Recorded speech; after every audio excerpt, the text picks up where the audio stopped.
안녕하세요. 이상튜브입니다.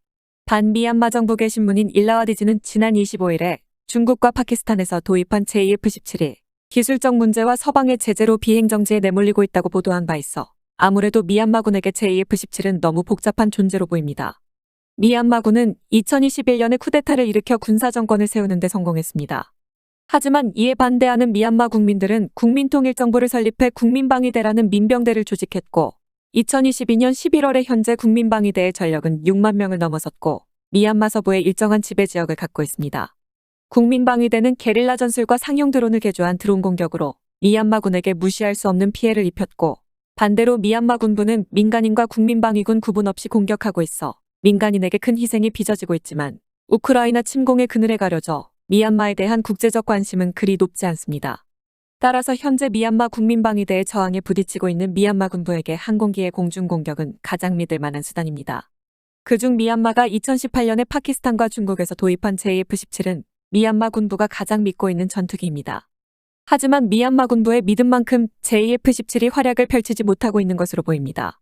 미얀마 군부는 국민방위대의 거점과 병사를 훈련시키는 캠프를 폭파시키기 위해 JF-17의 대지공격 능력에 기대를 모았지만 아직까지는 큰돈을 투자한 JF-17은 전혀 도움이 되지 않는다고 반미얀마 정부 개신문인 일라와디가 보도했습니다. 일라와디즈의 보도에 따르면 JF-17에 탑재되어 있는 중국산 레이더는 정확도와 유지 보수에 문제가 있다고 전했습니다. JF-17에 탑재된 중국산 레이더인 KLJ-7은 정밀도와 유지 보수에 문제가 있고 미션 컴퓨터도 오작동을 일으켜 시야외 사거리 미사일의 유효 범위가 축소되어 비행 중에 강렬한 중력 하속도가 가해지면 날개 끝이나 하드포인트에 손상이 발생하는 경우가 많다고 합니다. 일라와디즈는 미얀마에 대한 서방의 제재로 항공기에 사용되는 스페어 부품, 즉 서방 세계의 기업에서 부품을 구할 수 없으며 F-17에서 사용하는 무기도 중국이나 파키스탄이 서방 세계의 제재하에 있는 미얀마에 수출해주지 않는다고 전했습니다. 가장 치명적인 것은 JF-17에서 발생하는 문제를 해결할 수 있는 기술자와 복잡한 JF-17 시스템을 조작할 수 있는 조종사도 육성하지 않아 미얀마 공군은 조종사 양성이나 기술자 파견을 파키스탄에 의존하고 있습니다. 따라서 취역한 지 4년이 지나도 JF-17의 전력화는 어렵고 스페어 부품 부족으로 미얀마군의 JF-17은 지상에 머문 채 비행정지에 내몰리고 있다고 일라와디는 지적하고 있습니다.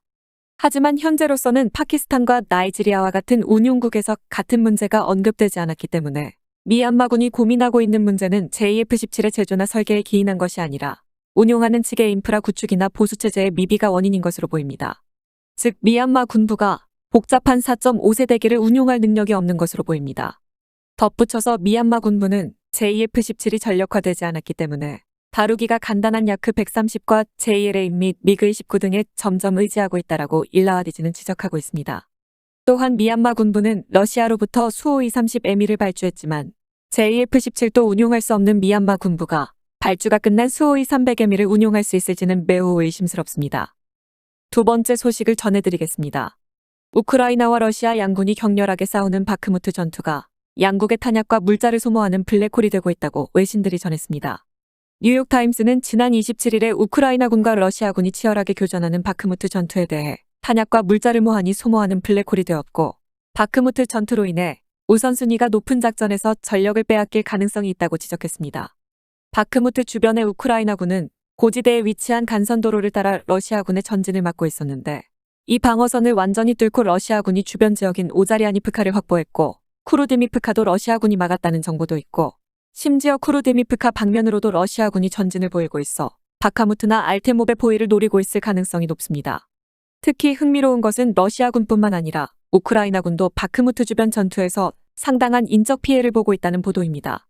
러시아군은 거의 모든 전선에서 참호를 건설해 월동 준비를 하고 있지만 크렘린이 요구하는 정치적 승리의 필요성에 부응하기 위해 바크무트 주변만큼은 전투가 격화되고 있습니다. 이 지역에서 일하는 우크라이나 군의관과 위생병들은 러시아군이 더 격렬하게 전진하려다 보니 하루 부상자는 240명에 이른 것으로 알려졌으나 전사자는 알 수가 없다라고 뉴욕타임스에 증언했습니다. 따라서 이곳을 지키고 있는 우크라이나의 제93기계 화여단과 제58 자동차 화보병여단 등은 상당한 탄약과 물자 소모를 겪고 있습니다. 현지 주민과 우크라이나 병사 및 미 국방 당국자들은 우크라이나군은 지난 며칠간 특수부대나 훈련을 덜 받은 영토방위대 병사들을 증원 차원에서 대량으로 바크무트로 보냈다고 말해 러시아군뿐 아니라 우크라이나군도 큰 인적 피해를 입었을 가능성이 높습니다. 하지만 압도적 화력차로 곤욕을 치른 세베로드네츠크나 리시찬스크 전투와는 달리 지금까지 우리 포병부대는 휴식을 취한 적이 없다라고 현지 병사들이 증언할 정도로 우크라이나군의 포격은 활발합니다. 그러나 포격이 활발한 것에 대해 미 정부 관계자는 바카무트 같은 곳에 서방 국가들이 탄약을 무한정 공급할 것으로 우크라이나인들이 착각해 지속 불가능한 속도로 포탄을 소모하고 있는 것을 국방부는 우려하고 있다고 지적했습니다. 따라서 뉴욕타임스는 양군이 포병 전력을 투입한 바카무트 전투는 탄약과 물자를 무한히 소모하는 블랙홀이 되어 우크라이나군이 예정한 반격 등 우선순위가 높은 작전에서 전력을 빼앗을 수 있다고 지적했습니다. 즉 우크라이나군이 바카무트 전투에서 많은 양의 탄약과 물자를 소비해 다른 지역 탈환 작전에서 사용 예정이던 탄약과 물자를 가져와야 한다는 의미입니다. 물론 우크라이나군뿐만 아니라 러시아군도 병사와 포탄을 소모하고 있지만 서방 국가들이 우크라이나에 공급할 수 있는 155mm 포탄은 한계에 가까워지고 있습니다. 이것은 비축량이 제로가 되었다는 의미가 아니라 자국 안보에 최소로 필요한 수량에 근접해 있다는 의미입니다. 현재 미국의 155mm 포탄 생산량은 월 1.5만 발이며 지금까지 우크라이나에 제공한 격차를 메우는 데만 5.5년이 걸리며 포탄의 생산량을 늘리려면 최소 1년에서 2년의 시간이 걸릴 것으로 추정되고 있습니다. 지금까지 서방 국가들은 자국의 경제를 해치지 않으며 또한 자국의 안보가 위험하지 않는 범위에서 우크라이나를 지원해왔습니다. 하지만 러시아는 T-14나 수호이 57과 같은 현대화 계획을 중단하고 전장에서 진정으로 필요로 하는 장비와 물자의 생산에 집중해왔으며 결국 이란과 북한으로부터도 지원을 받고 있는 러시아와 서방 세계의 지원 중 과연 어느 쪽의 물량이 상대를 웃돌 것인가의 전쟁의 승패가 달려있을 것으로 보입니다. 마지막 소식을 전해드리겠습니다. 태국 언론들은 태국이 미국의 F-35A 판매를 요청한 건에 대하여 미 의회가 내년 여름 무렵에 답변을 내놓을 것이라고 보도했습니다.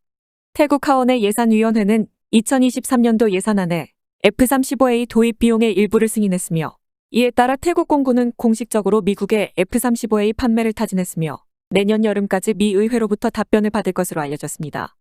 F-5의 후계기 도입을 추진 중인 태국 공군의 나파데이지 공군사령관은 지난해 말에 그리펜이 도입에는 8,500만 달러가 필요해 F-35A가 F-5의 후계기 후보로 떠올랐다. 협상에 따라서는 7천만 달러 이상까지의 도입 비용을 낮출 수 있다고 밝혔고 미 공군도 태국 공군의 F-35A 운용 능력이 있는지 조사하기 위해 관계자를 파견하는 등 도입 움직임이 본격화되고 있었으나 태국 하원은 2023년도 예산안에서 F-35A 도입 자금을 제외시켜버렸습니다. 태국 하원은 F-35A 도입 자금을 제외한 이유에 대해 미국이 태국에 F-35A를 판매할지에 대한 정보가 부족한 점과 코로나19로 인한 혼란으로부터 경제를 살리기 위해 많은 자금이 필요한 점을 들었지만 최종적으로 하원 예산위원회는 2023년도 예산안에 F-35 도입 비용의 일부인 3.6억 바트를 승인했습니다. 이에 따라 태국 공군은 공식적으로 F-35A의 판매를 미국에 타진하여 미 의회로부터 F-35A 판매 승인 여부에 대한 답변을 내년 여름 무렵까지 받을 수 있게 된 것입니다. 바날로트 태국 공군 사령관은 F-35A의 전투 능력에 대해 F-35A는 F-16 세대의 전력과 맞먹는다고 주장하며 도입의 정당성을 의회와 국민에게 호소하고 있지만 미 의회가 태국의 F-35A 매각을 승인할지는 아직은 확신할 수 없다고 말했고 만약 미 의회가 승인되지 않을 경우 플랜 B에 대해서는 아직 이에 대한 계획이 없다라고 말했기 때문에 F-35A 도입이 불가능하다고 판명되면 다음에 무엇을 해야 할지 검토할 것이라고 밝혔습니다. 아마도 태국 공군 내부에서는 그리펜이나 중국의 J-35 등 어떠한 플랜 B를 검토하고 있을 것으로 생각되는데 만약 미 의회가 승인하면 태국 공군은 2대의 선에 대해 F-35A를 도입할 것으로 알려지고 있습니다. 이상 마치겠습니다. 시청해주셔서 고맙습니다. 이상튜브였습니다.